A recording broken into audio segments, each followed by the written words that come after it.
محترم ناظرین، یہ سچی کہانی ہے۔ یہ ایک ایسے شخص کی کہانی ہے جس نے ایک نماز پڑھنے والے شخص سے دریافت کیا کہ کیا ہوگا اگر مرنے کے بعد ہمیں معلوم ہو کہ نہ ہی جنت و جہنم کا وجود ہے، نہ ہی کوئی سزا اور جزا ہے، پھر تم کیا کرو گے؟ اس کا جو جواب ملا بہت ہی حیران کن اور تعجب خیز تھا۔ لیجیے پوری کہانی آپ کے پیش خدمت ہے۔ سن 2007 کی بات ہے۔ لندن کے ایک عربی ریسٹورنٹ میں ہم لوگ مغرب کی نماز سے تھوڑی دیر پہلے ڈنر کے لیے داخل ہوئے۔ ہم لوگ ہوٹل میں بیٹھے، تھوڑی دیر میں ویٹر آرڈر لینے کے لیے آ گیا۔ میں نے مہمانوں سے چند منٹ کے لیے اجازت طلب کی اور پھر واپس آ گیا۔ اتنے میں مہمانوں میں سے ایک شخص نے سوال کیا، ڈاکٹر صاحب آپ کہاں گئے تھے؟ آپ نے تو بڑی تاخیر کر دی، کہاں تھے؟ میں نے کہا میں معذرت خواہ ہوں، دراصل میں نماز پڑھ رہا تھا۔ اس نے مسکراتے ہوئے کہا، آپ اب تک نماز پڑھتے ہیں؟ میرے بھائی آپ تو بہت قدامت پسند ہیں۔ میں نے بھی مسکراتے ہوئے پوچھا، قدامت پسند؟ وہ کیوں؟ کیا اللہ صرف عربی ممالک میں ہی ہے، لندن میں نہیں ہے؟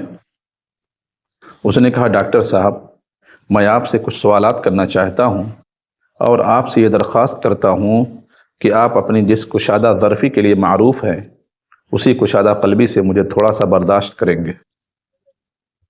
میں نے کہا جی مجھے تو بڑی خوشی ہوگی، لیکن میری ایک شرط ہے۔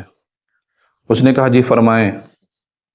میں نے کہا اپنے سوالات مکمل کر لینے کے بعد آپ کو ہار یا جیت کا اعتراف کرنا پڑے گا، ٹھیک ہے؟ اس نے کہا ٹھیک ہے، مجھے منظور ہے اور میں وعدہ کرتا ہوں۔ تو ٹھیک ہے، پوچھئے کیا پوچھنا چاہتے ہیں؟ اس نے پوچھا، آپ کب سے نماز پڑھ رہے ہیں؟ میں نے کہا 7 سال کی عمر سے میں نے اس کو سیکھنا شروع کیا اور 9 سال کی عمر میں پختہ کر لیا، تب سے ابھی تک کبھی نماز نہیں چھوڑی اور آئندہ بھی انشاءاللہ نہیں چھوڑوں گا۔ اس نے کہا ٹھیک ہے، مرنے کے بعد اگر آپ کو یہ معلوم ہو کہ نہ جنت و جہنم کا وجود ہے، نہ ہی کوئی سزا و جزا ہے، پھر آپ کیا کریں گے؟ میں نے کہا تم سے کیے گئے وعدے کے مطابق پوری کشادہ قلبی سے تمہارے سوالات کا آخر تک جواب دوں گا۔ فرض کریں نہ ہی جنت و جہنم کا وجود ہوگا، نہ ہی کوئی سزا و جزا ہوگی، تو میں پھر بھی یہ عمل کروں گا، اس لیے کہ دراصل میرا معاملہ ایسا ہی ہے جیسا کہ علی ابن ابو طالب رضی اللہ عنہ نے کہا تھا، الہی میں نے تیرے عذاب کے خوف اور جنت کی آرزو میں تیری عبادت نہیں کی ہے، بلکہ میں نے اس لیے تیری عبادت کی ہے کیونکہ تو عبادت کے لائق ہے۔ اس نے کہا، اور آپ کی وہ نمازیں جس کو 10 سال سے آپ پابندی کے ساتھ پڑھتے آ رہے ہیں، پھر آپ کو معلوم ہو کہ نمازی اور بے نمازی دونوں برابر ہیں، جہنم نام کی کوئی چیز نہیں ہے، پھر کیا کریں گے؟ میں نے کہا مجھے اس پر بھی کچھ پچھتاوا نہیں ہوگا، کیونکہ ان نمازوں کو ادا کرنے میں مجھے صرف چند منٹ ہی لگتے ہیں، چنانچہ میں انہیں جسمانی ورزش سمجھوں گا۔ اس نے کہا اور روزہ، خصوصاً لندن میں، کیونکہ یہاں روزے کا وقفہ ایک دن میں 18 گھنٹے سے بھی تجاوز کر جاتا ہے۔ میں نے کہا میں اسے روحانی ورزش سمجھوں گا، چنانچہ وہ میری روح اور نفس کے لیے اعلیٰ درجے کی ورزش ہے۔ اسی طرح اس کے اندر صحت سے جڑے بہت سارے فوائد بھی ہیں، جس کا فائدہ میری زندگی ہی میں مجھے مل چکا ہے، اور کئی بین الاقوامی غیر اسلامی اداروں کا بھی یہ ماننا ہے کہ کچھ وقفے تک کھانا پینا بند کرنا جسم کے لیے بہت مفید اور نفع بخش ہے۔ اس نے کہا آپ نے کبھی شراب پی ہے؟ میں نے کہا میں نے اس کو کبھی ہاتھ تک نہیں لگایا۔ اس نے تعجب سے کہا کبھی نہیں؟ میں نے کہا کبھی نہیں۔ اس نے کہا اس زندگی میں اپنے آپ کو شراب نوشی کی لذت اور اس کے خمار کے سرور سے محرومی کے بارے میں کیا کہیں گے؟ میں نے کہا شراب کے اندر نفع سے زیادہ نقصان ہے، اور میں سمجھوں گا کہ میں نے اپنے آپ کو اس نقصان دہ چیز سے بچا لیا ہے اور اپنے نفس کو اس سے دور رکھا ہے۔ چنانچہ کتنے ہی لوگ ایسے ہیں جو شراب کی وجہ سے بیمار ہو گئے، اور کتنے ہی ایسے ہیں جنہوں نے شراب کی وجہ سے اپنا گھر بار، مال و اسباب سب تباہ و برباد کر لیا ہے۔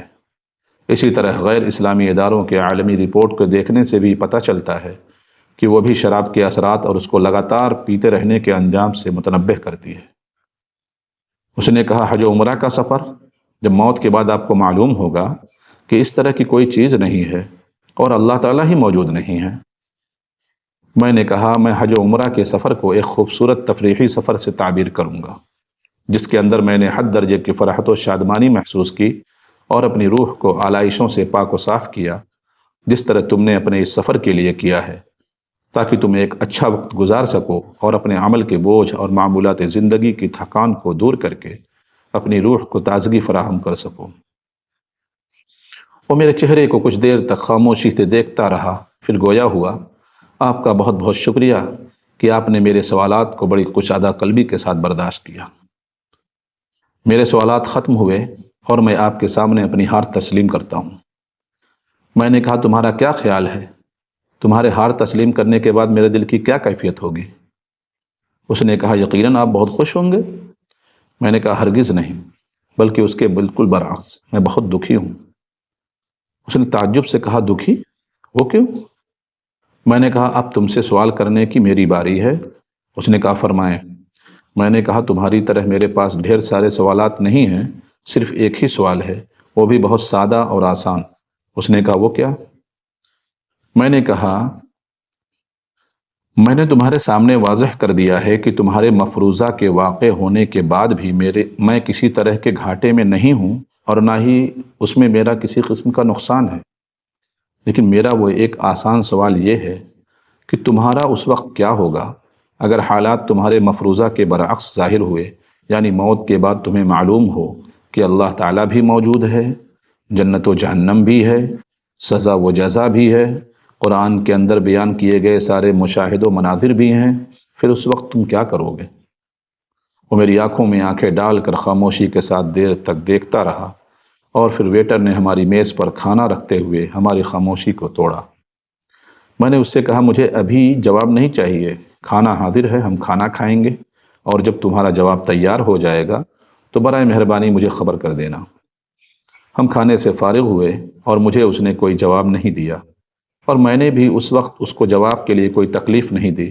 ہم بہت ہی سادگی کے ساتھ جدا ہو گئے۔ ایک مہینہ گزرنے کے بعد اس نے مجھ سے رابطہ کیا اور اسی ریسٹورنٹ میں ملاقات کا مطالبہ کیا۔ ریسٹورنٹ میں ہماری ملاقات ہوئی، ہم نے ایک دوسرے سے ہاتھ ملایا کہ اچانک اس نے میرے کندھے پر اپنا سر رکھا اور مجھے اپنی بازوؤں میں پکڑ کر بچوں کی طرح رونے لگا۔ میں نے اپنا ہاتھ اس کی پیٹھ پر رکھا اور پوچھا کیا بات ہے، تم کیوں رو رہے ہو؟ اس نے کہا میں یہاں آپ کا شکریہ ادا کرنے اور اپنے جواب سے آپ کو باخبر کرنے کے لیے آیا ہوں۔ 20 سال بعد بھی زیادہ عرصہ تک نماز سے دور رہنے کے بعد اب میں نماز پڑھنے لگا ہوں۔